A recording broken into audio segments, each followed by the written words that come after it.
Welcome to the December meeting of the Heritage Wilmot Castle Kilbride Advisory Committee. Nick, our normal chair, is not able to attend tonight, so the first item, I guess, on this agenda would be to vote someone to be the chair for tonight's meeting. So is there anyone in the committee that would like to volunteer to take on that role tonight?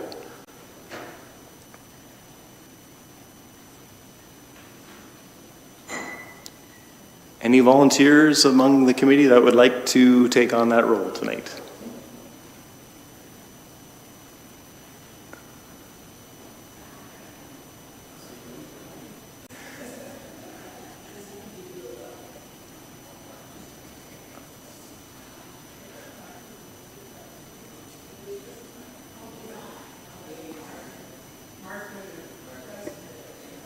Okay, so Marg, you're volunteering? Do we have someone who wants to move that? All right. Second? All right. Marg, you're good. Do you have the agenda with you? All right. Great. Did you want to just turn your mic on, please? Thanks. Yeah. Sorry. The first on the list is to welcome everybody to the last meeting of 2023 and wish you a Merry Christmas and a Happy New Year. And greetings of the season to you and your family. We've done number 2, so we'll do number 3, the territorial acknowledgement, and it's going to be read by Alan. We have gathered in Wilmot Township on the traditional territory of the Neutral, Unanishbe, and Haudenosaunee and Mississauga peoples. We also want to acknowledge the importance of the dish with one spoon covenant. It's a peace agreement between the indigenous nations before the Europeans arrived. It characterizes our collective responsibility to each other and Mother Earth. We should take only what we need, leave enough for the others, and keep the dish clean. By acknowledging this covenant and First Nations, Métis, and Inuit, we are reminded of our important connection to this land where we live, learn, and work together as a community.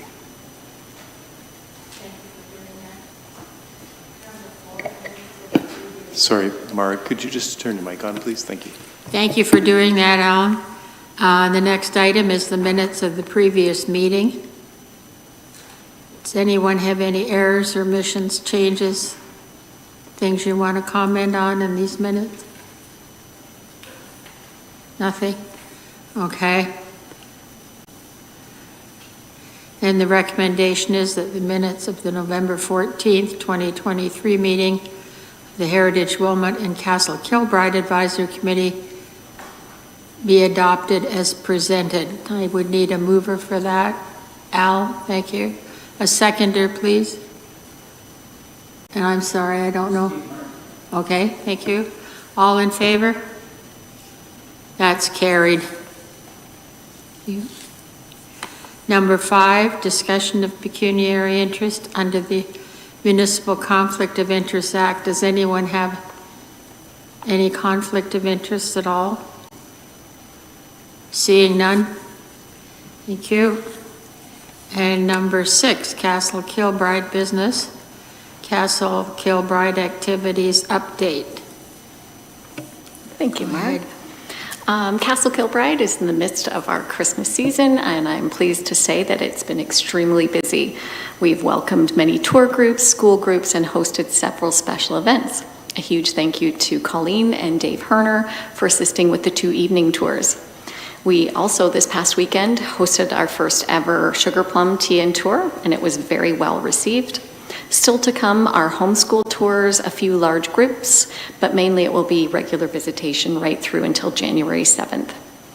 On the curatorial side, we have accepted some outstanding items this month, including 1950s hockey equipment used for the New Hamburg junior team, the Monarchs, and we also received a nameplate for the J&J Livingston Company. Are there any questions about the summary?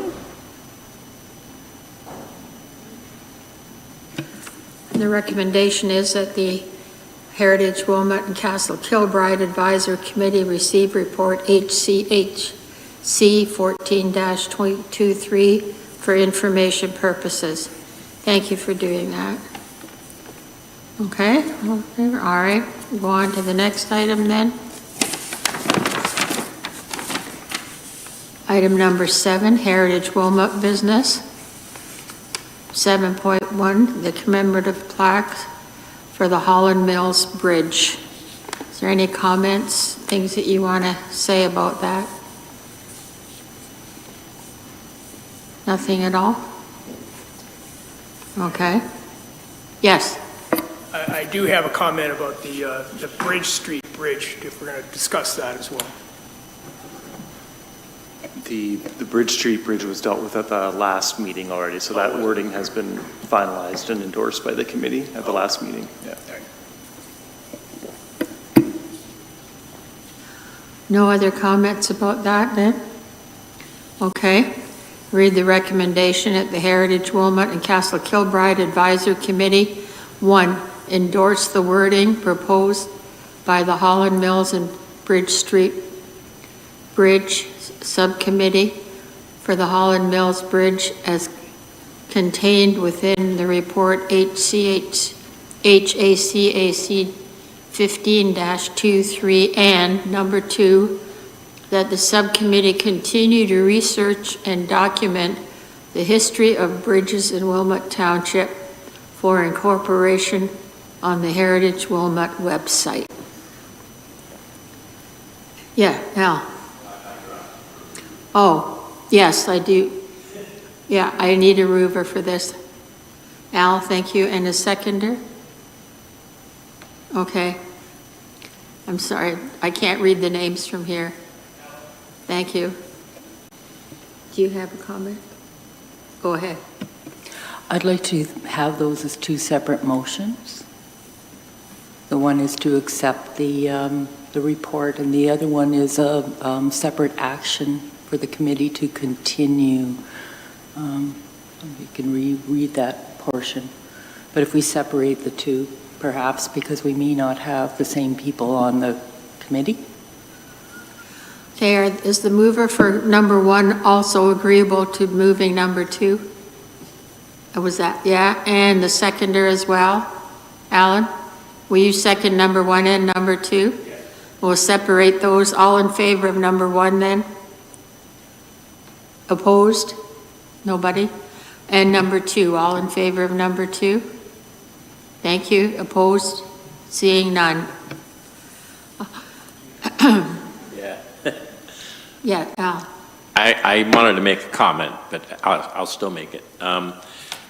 In the report, it talks about, mentions briefly, I think, that we had talked about interpretive signage in the past. And I don't want to lose that. I can see, putting it on the website being more immediate, but I don't think we want to lose the interpretive sign aspect of this, although it may not happen right away. It was the original plan of action. And I can see, the website being accessible, but the interpretive sign has a role to play too, because both of these bridges, I believe, are on the region's historic driving tour.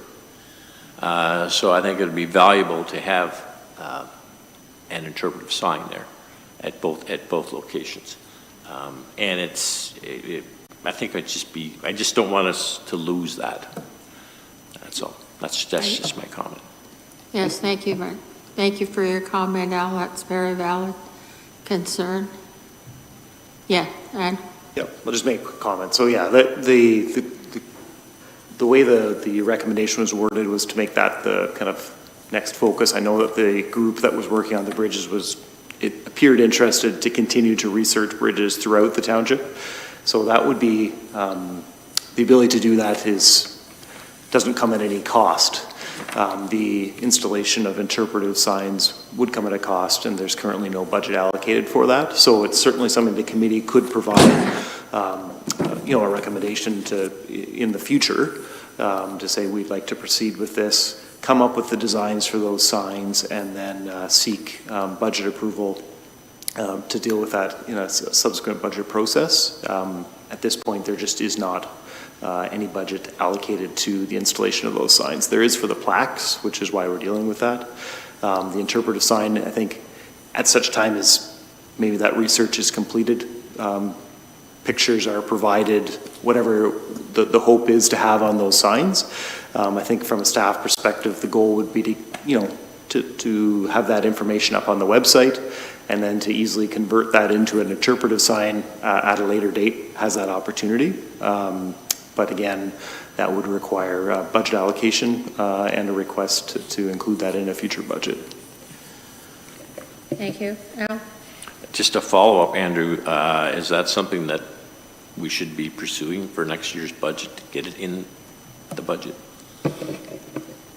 My suggestion would be to finalize the work and see where we're at. There are a number of kind of priorities that this committee is dealing with right now to make sure that there's time allocated to doing it, see what the outcome is. And then, again, getting that information up on the website, see what it looks like, gives an opportunity to organize that future, and then for future use in another sign, and then approach that at a later date. That would be my suggestion. Thank you. Yeah. Just a follow-up question to that. Would the interpretive sign be a QR code, or would it be something that would be printed right on the bridge? I think the thought originally was to use the plaque or the sign, or not use the sign, yeah, use the sign that's at the Hartman Bridge downtown as a template, but included on our sign would be a QR code, which the region has not included on their signage. And I think to that point, if we were just dealing with a QR code, I don't think that comes at little cost to apply something like that as an interim solution. That might be something that could be reviewed, right? Once that information's up on the website, that's a fairly easy thing. It's the larger sign and its production and installation that comes at more of a cost, but I think we could certainly review that when that research is completed and that information's up on the website. Then we could look at those next steps at that point.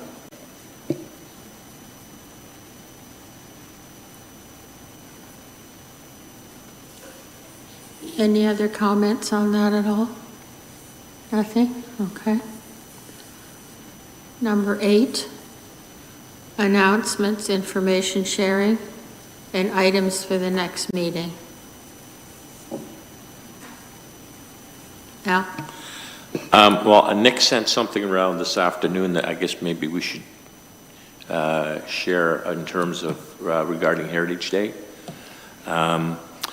And I guess I could speak to that unless Steve or Sue want to. Just let me find it here. What Nick was suggesting is that we go ahead with and get Sherry to put out, set this date aside kind of thing. And the other thing that Nick provided was a potential list of people to invite. Different heritage groups. I forget how many there are. I think there's 20 or something like that. Yeah. And Steve suggested another one. He may have missed some or whatever, but I mean, we can always add to that list when we do a subsequent mail out. I responded to Nick with a suggestion. Of course, he's obviously at a meeting or something, so I didn't hear back from him. Now, the time that's proposed is 10 till 2, I believe. And I spoke at the Postcard Club meeting that I was at and mentioned about the fact that we were having this meeting, because that group has participated, and several members of that club belong to different heritage groups. And the comment was people were, the thing that came out to me loud and clear from one individual is they weren't particularly happy with, they were happy with last year's event, but the fact that it was only 2 hours, they didn't feel was really worth all the effort that they put into to come and set a display up for 2 hours. So I was thinking, since that time seems to be an issue with some people, Maybe we should look at the event running from 10 to 3 instead of just 10 till 2. Just, I think that's a good idea. I'd certainly be in favor of that. that would have to go on the thing that Sherry has put together. That's an easy fix. Yeah. So that's basically, I think, all that Nick had sent around for us to comment on.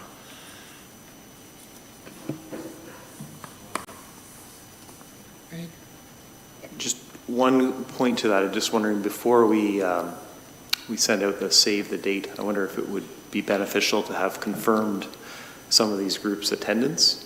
I'm just thinking to make sure we actually have an event occurring, right? I don't know if I'm not sure what communications occurred to date, but it's okay to send it out. I guess we can send it out, and always, if it weren't to come to fruition, we could always, cancel that. But I'm just wondering if there's any benefit. And I'm just putting it out there to the group that's dealing with this. I certainly have no concerns either way. I'm just asking the question, that's all.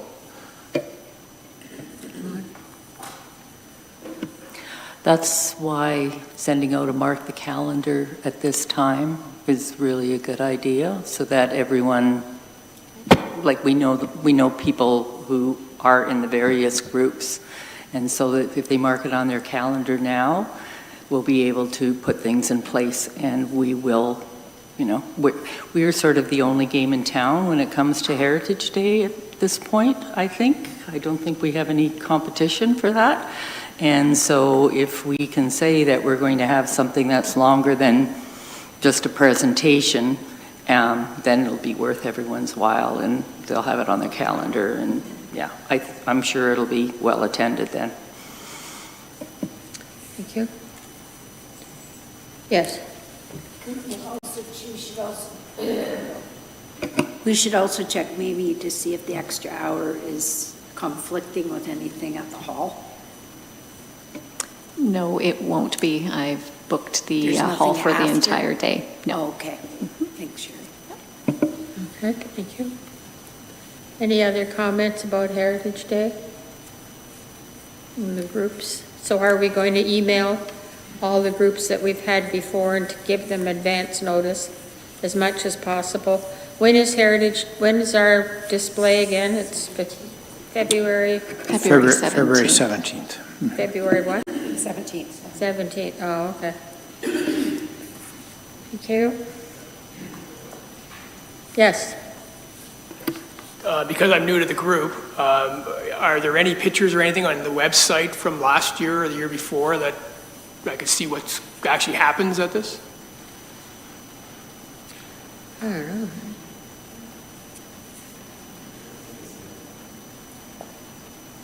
I don't know that it's up on the website anymore, but we probably would still have information that we could provide based on previous ones, I'm sure. I'm looking to Sherry a little bit on this one, but I think we would be able to share information from previous ones that we'd have saved somewhere. Yeah. Yeah, Sure. just curious. Yeah.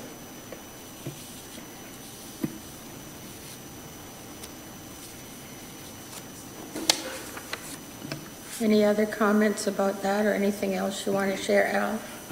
Just one question. Is there the theme, is that going to go on the mail or the set the date thing outside or not, or don't? I mean, our theme is kind of pretty wide open. Yeah, I think it was a wide open theme. I can add that too if that's what the committee would like.